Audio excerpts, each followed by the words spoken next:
Bismillahirrahmanirrahim.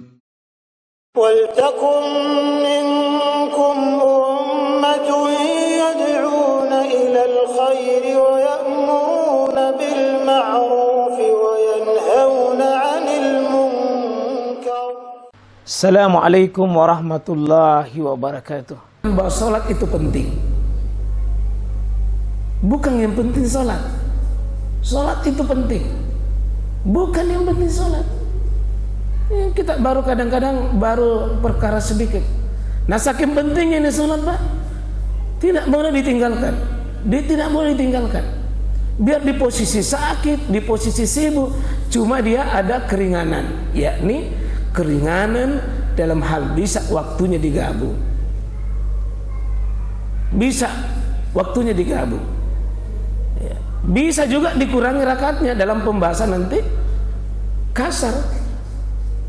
Nah, ketika ditanya bahwa dia menjamak sholatnya itu, bukan, ada juga keterangan lain, Pak, bahwa fi ghairi khaufin wala matar, bukan karena takut dan bukan karena hujan, tapi dijamak sholatnya.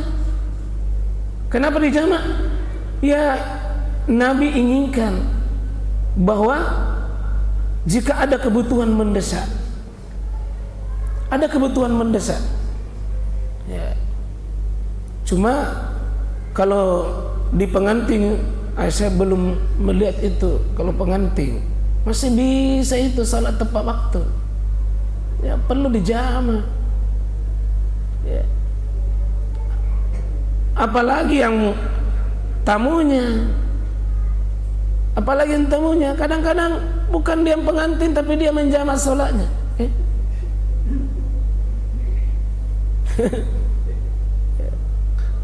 Apalagi kalau pengantin laki-laki, Jaki. Pengantin laki-laki apa susahnya? Itu masalahnya kalau merasa tidak enak, sholat saja.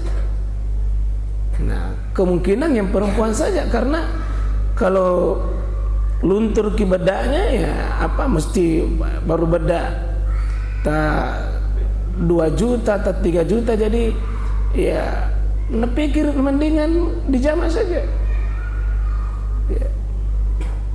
Jadi ada kebutuhan mendesak, ada safar, ada hujan, Pak.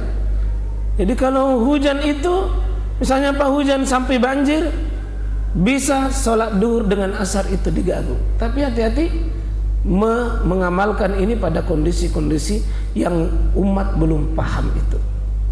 Kalau banjir, Pak, air itu sampai paha, bisa di rumah kita bisa saja ditegakkan sholat itu, dijamak saja, ya, dijamak saja. Dan ini bukan hal mengada-ada, ya.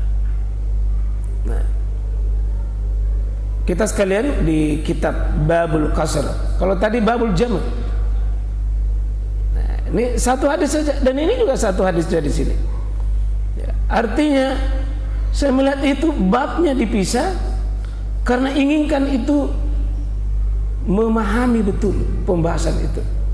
Ya, kalau kasar itu, Pak, ya cuma satu saja sebabnya. Ya, satu saja sebabnya, yakni perjalanan. Tidak ada sebab lain. Karena itu sholat musafir disebut juga sholat kasar. Tidak ada sebab lain. Ya, ya, tidak ada. Dan sifatnya Nabi di sini, an Abdullah bin Umar radhiyallahu anhu. Ini Abdullah bin Umar. Ya. Tadi Abdullah bin Abbas. Ya. Jadi di sini Nabi SAW pernah menemani Nabi. Sahibtu Rasulullah sallallahu alaihi wasallam, pernah saya menemani Nabi. Fakana la yazidu fis sabar. Kalau Nabi itu, kata Abdullah bin Umar, ya, Abdullah bin Umar, tidak pernah Nabi itu menambah, la yazidu fis sabar, tidak pernah menambah Nabi itu ala rakaat ini. Tidak pernah Nabi menambah dalam perjalanan salatnya itu lebih dari 2 rakaat. Tidak ada salat safarnya Nabi itu lebih dari 2 rakaat. Ya, kalau saksi Abdullah bin Umar ini, Yang namanya salat safar pasti 2 rakaat, pasti 2 rakaat, 2 rakaat. Demikian juga katanya wa Abu Bakrin. Abu Bakar juga begitu. Wa Umar juga begitu. Wa Utsman juga kadzalik. Demikian pula. Nah, ini nanti dalil Pak, kalau membaca dalil begini gimana ulama memahami ya, di sini nanti fikihnya lahir.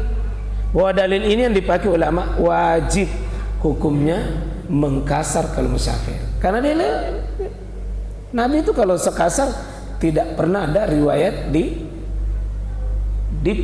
tidak dipendekkan. Tapi kan cuma satu saja. Kalau dalil ini yang dipakai Pak, Nabi tidak pernah 4 rakaat dalam musafir. Tidak pernah ada riwayat. Tidak pernah ada riwayat. Selalu 2 saja. Tidak ada riwayat 2. Begitulah kata Abdullah bin Umar. Dan begitu juga sahabatnya Nabi Abu Bakar, sahabatnya juga Umar, Utsman, seperti seolah-olah agama model begitu. Nah, ini yang dipahami bahwa kalau kita musafir adalah ada yang mengatakan wajib dengan pakai dalil. Tapi kan di sini satu saja data, belum kita baca data yang lain, belum kita baca hadis-hadis yang lain. Ya. Ya. Dan seterusnya Mas sekalian rahmatullahi Allah Subhanahu wa taala, kalau di sini kita baca berapa hadis, ya. Ya. Di sini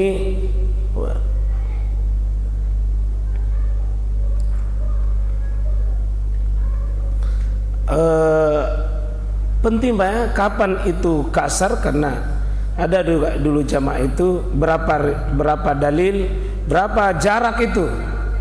Ini nanti butuh penjelasan karena tidak pernah Nabi menentukan itu jarak. Tidak ada. Tidak pernah Nabi menentukan itu jarak berapa lama. Itu cuma ulama yang memahami itu jaraknya. Karena melihat kebiasaannya Nabi sampai diambil kesimpulan hukum. Itulah fikih Pak ya. Selalu ma'rifatul bil ahkam itu memahami hukum-hukum itu selalu dengan apa? Dengan biadillah, dengan dalil yang tafsil, yang rinci. Lahirlah keputusan hukum nanti dengan pemahaman dalil itu. Dan jangan mengambil hukum kalau kita tidak melengkapi data, karena pasti hasilnya beda, pasti hasilnya salah. Semakin lengkap data itu bagusnya ahli fikih kalau dia ahli hadis. Ya, kalau antum mau lihat ya fikih yang paling bagus kalau dia butuh ahli hadis, dia butuh, apalagi kalau dia didukung oleh ahli Quran. Sebelum berangkat, maka kalau sebelum berangkat Pak seperti tadi itu, seperti Nabi SAW ya, qabla ayar tafiyah, apabila Nabi itu sebelum berangkat lalu masuk waktu duhur, kalau sudah masuk waktu duhur, sudah masuk waktu itu, maka sudah bisa Pak. Cuma fasilitasnya cuma jamak, tidak ada kasar. Cuma jamak saja, tidak boleh kasar. Kenapa? Belum pakai berangkat, belum musafir. Ya nanti musafir itu terhitung kalau kita sudah melewati batas-batas kota. Nah, kalau ayat kita bacakan ya bahwa wa iza darabtun fil ardi, apabila kalian sudah bergerak di bumi. Darabtum itu artinya darab, melangkah kaki di bumi ini. Ya memukul-mukul kaki, karena seperti dulu kalau orang bergerak itu pakai kuda itu seperti memukul-mukul bumi, itu darab namanya. Wa iza darabtun fil ardi, kalau kalian dalam keadaan posisi sudah melakukan musafir, falaisa alaikum junah, maka tidak mengapa bagi kalian antak suruh untuk mengkasar. Tidak mengapa Pak. Nah, ini kalau ayat Al-Quran tidak mengapa, falaisa alaikum junah, tidak mengapa. Ulama memahaminya bukan seperti tadi yang riwayat Abdullah bin Umar itu. Kalau Abdullah bin Umar tadi bahwa mayazid, tidak pernah Nabi itu ala ala rakatain tidak pernah Nabi tambah itu. Tapi kalau ayat wa iza darabtum fil ardi falaisa alaikum junahum an taksuru, apabila kalian melangkah dalam bumi perjalanan musafir, tidak mengapa kalian ringkas sholat. Tidak mengapa itu seolah-olah adalah hukum rukhsah, keringanan saja. Itu hadiah dari Allah untuk Anda. Jadi ketemu di situ Pak, antara yang mengatakan wajib dengan yang mengatakan hanya sunnah. Falaisa alaikum junahun an taksuru, tidak mengapa. Falaisa alaikum junah, tidak ada dosa bagi kalian kalau meringkas. Meringkasnya kapan Pak? Wa iza darabtun, kalau sudah terjadi prosesi musafir. Kalau bukan musafir Pak, tidak boleh. Tidak boleh. Sakit tidak boleh. Ya, sakit tidak boleh. Ada saya lupa tadi itu di soal jamaah Pak, bisa. Orang sakit Pak, orang lumpuh, orang stroke, itu sholatnya 3 waktu saja. Dimandi duhur asar, misalnya dibersihkan duhur asar, ganti popok dan sebagainya. Nanti maghrib atau isya saja, baik dimundurkan atau dimajukan. Dengan subuh cuma 3 itu saja, cuma 3 saja. Tapi dia punya fasilitas apa? Cuma fasilitas jamak, tidak ada fasilitas kasar. Nah kalau kasar Pak, harus dia musafir. Ya, pernah Nabi itu musafir dari Madinah ke Mekah, tapi singgah dulu di Zulhulaifah. Itu hanya sekitar 3 mil saja, kurang lebih ya 8 kilo saja Pak, kurang lebih 8 kilo.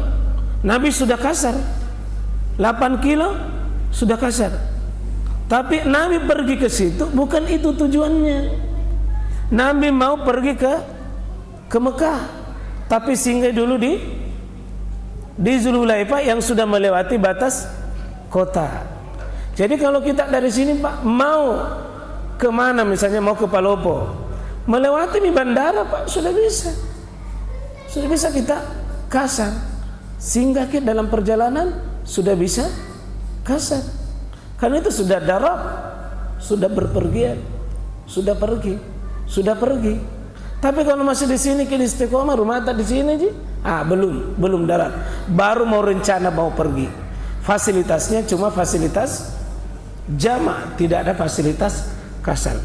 Nah, begitu juga kalau sudah dalam perjalanan terus berapa hari fasilitasnya itu?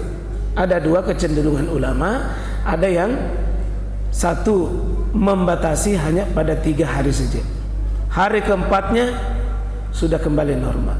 Tapi seperti Syaikhul Islam Ibnu Taimiyah dan sebagai mazhab Hambali, itu tidak, selama tidak ada niat menetap di tempat tersebut, kasar saja. Karena masih tetap perjalanan, belum mungkin dan belum menetap. Ya, seperti mahasiswa 2 tahun di luar negeri, 2 tahun jamak terus, karena dia masih dalam keadaan belum mungkin. Tetapi kalau kita lihat penjelasan para ulama, tentu Pak, kalau kita tahu berapa lama saya tinggal di tempat itu, kalau saya tahu tujuannya adalah untuk bukan mengukur waktu, tapi mengukur tugas. Misalnya saya pergi ke Jogja misalnya, tugas saya harus kerjakan di situ. Selesai tidak selesai itu misalnya 3 hari, selesai 3 hari, maka saya harus pergi lagi bergeser misalnya ke Jakarta. Maka yang di situ kita mengukur dengan melakukan dengan yang disebut cuma 3 hari saja. Tetapi saya berpergian ke Jogja, saya pergi misalnya berobat Pak, saya tidak tahu kapan saya ketemu dokternya, berapa hari saya di sini juga saya tidak tahu. Maka lakukanlah kasar terus menerus, karena tidak ada batasan waktu. Dia tidak menentukan waktunya. Dia yang ditentukan apa? Tujuannya. Jika tujuanku berobat, saya sudah selesai urusanku di sini, saya mau pulang. Maka ini boleh 1 pekan, boleh 20 hari, boleh 1 bulan, boleh 6 bulan. Selama tugasku adalah tugas, memang saya tidak tahu berapa lama.